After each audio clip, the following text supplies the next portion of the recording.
एजेंसियां जांच कर रही हैं उनके खिलाफ। श्री इमरान प्रतापगढ़ी। धन्यवाद सभापति महोदय,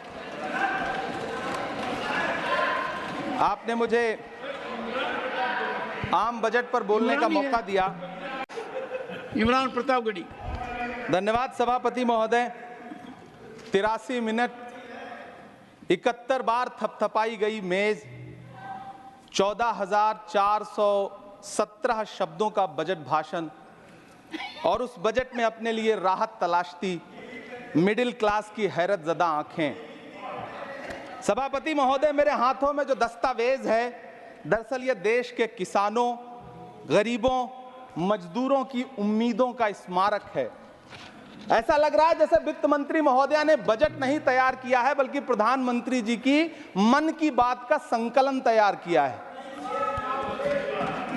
टूटा हुआ लश्कर का भरम देख रहे हैं, टूटा हुआ लश्कर का भरम देख रहे हैं और जिल्ले इलाही के करम देख रहे हैं। ताकत का नशा अक्ल पे हावी है तुम्हारी, तुम देख न पाओगे जो हम देख रहे हैं।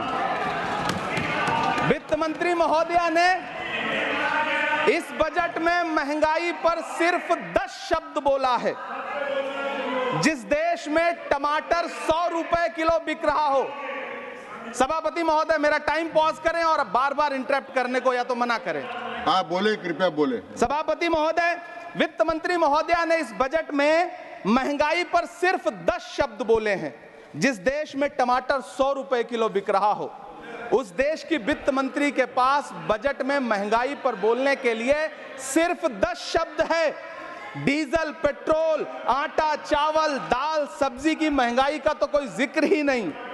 सावन चल रहा है तो प्याज और लहसुन का दाम पूछना तो शायद पाप होगा। मैंने तो यह भी सुना है कि वित्त मंत्री जी जो चीज खुद नहीं खाती हैं उसके दाम से उनका कोई लेना देना नहीं होता। लेकिन इस बार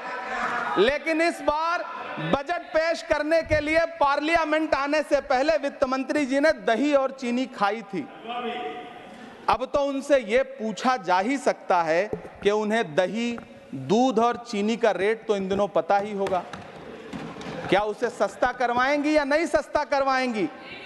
अगर पता है तो कृपया सस्ता करवाइए, क्योंकि इसी चीनी ने अमेठी में एक मंत्री महोदया का राजनीतिक कैरियर कड़वा कर दिया।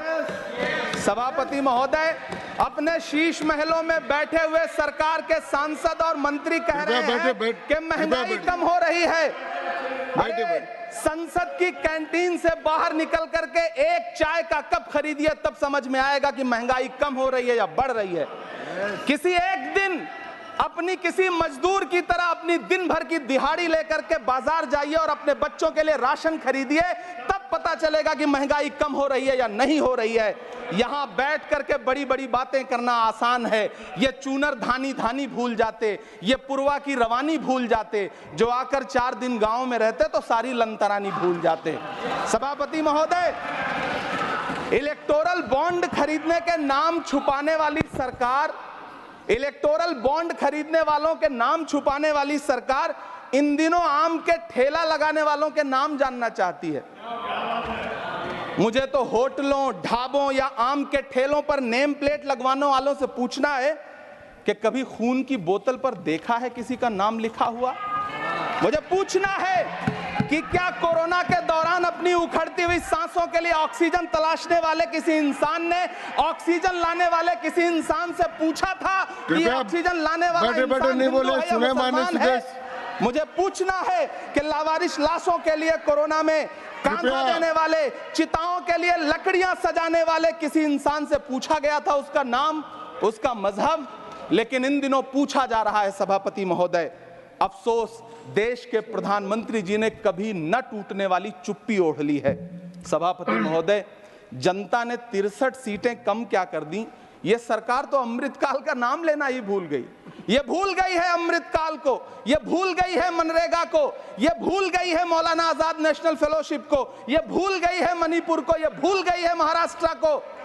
मुझे गर्व है कि मैं राज्यसभा में महाराष्ट्र का प्रतिनिधित्व करता हूं।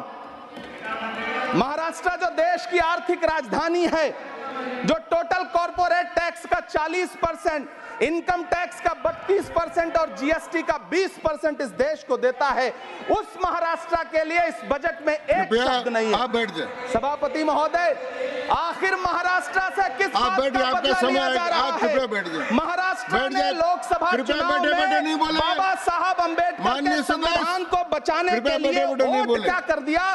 प्रधानमंत्री जी तो महाराष्ट्र से बदला लेने पर उतर आए।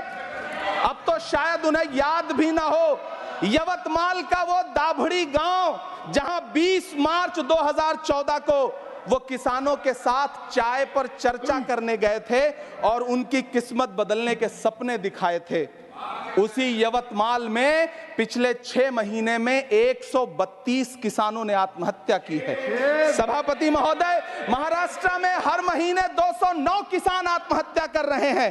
राज्य सरकार द्वारा सौंपा गया आंकड़ा बताता है कि 1 जनवरी से 31 मई के बीच 1046 किसानों ने आत्महत्या की है। लेकिन अफसोस, इस बजट में महाराष्ट्र के किसानों के लिए कुछ भी नहीं है। किसानों से चिढ़ी हुई सरकार ने बजट में किसानों के एमएसपी की लीगल गारंटी नहीं दी। लेकिन याद रखिएगा, जो किसान का नहीं वो हिंदुस्तान का नहीं। सभापति महोदय, मुझे वित्त मंत्री जी से पूछना है कि वो जो कुछ साल पहले 100 स्मार्ट सिटी बनाने का ढोल पीटा गया था, सुना है उस ढोल में पानी भर गया है, इसीलिए आपने उसका नाम बदल करके सिटीज ऑफ ग्रोथ हब्स रख दिया है। अच्छा है, नाम बदलने का खेल खेलते रहिए, आपकी कई सरकारें तो इसी वजह से चल रही हैं। इस सरकार को पढ़े लिखे लोगों से दिक्कत है सभापति महोदय, इसीलिए इस सरकार ने यूजीसी का बजट 66% कम कर दिया है। वाह री सरकार। सभापति महोदय, मैं वित्त मंत्री जी के संज्ञान में लाना चाहता हूं कि किशनगंज में